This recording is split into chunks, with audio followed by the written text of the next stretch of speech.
At Texas, there are politicians that want guns on campus.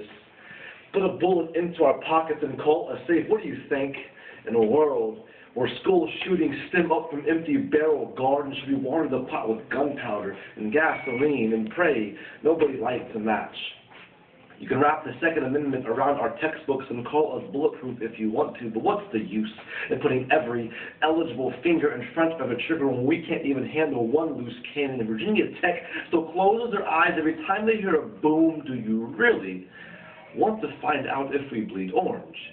You might as well paint a bullseye over the tower so you know what you're aiming at.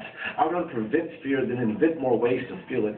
All these budget cuts, what are you going to do when someone loses it? And the license to kill, I mean, their license to conceal.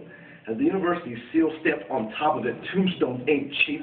We can't cheat on tests. And how do you expect us to cheat death in the state of Texas? It's trying to put our guns up, but this is not Texas Tech. There's a fundamental difference between promoting safety and stopping violence.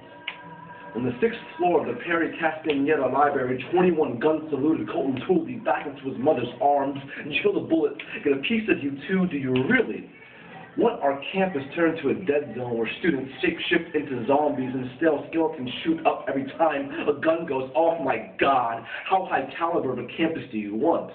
This isn't about civil rights. It's about placing constitutional liberties into the hands of students who haven't taken their first government class yet. How do you expect to protect the student bodies when our bodies are at stake by putting guns in the hands of students? You're setting one dangerous precedent. One slip of the trigger is all it takes to break 50,000 hearts. My biggest fear was losing my best friend to a state-approved bullet.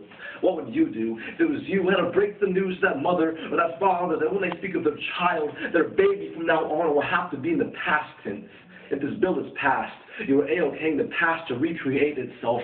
August 1st, 1966 still sticks to our history like a bloody thumbprint we don't want credit for. Since when did we become so full of fear and build guardrails around our bodies? Sometimes you have to believe in people blindly. The sun in the back of my throat, it is blinding. It has always taught me to look on the brighter side of things. There's still good inside of our guts, but we sacrifice all of our grace.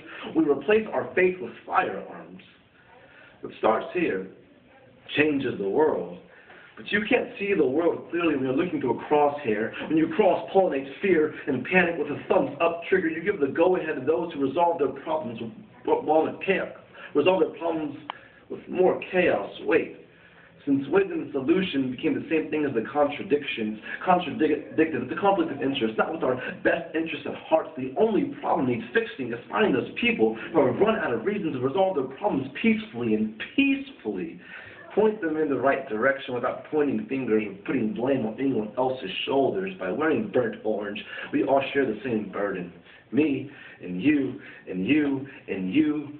We are we. This isn't just a gun poem.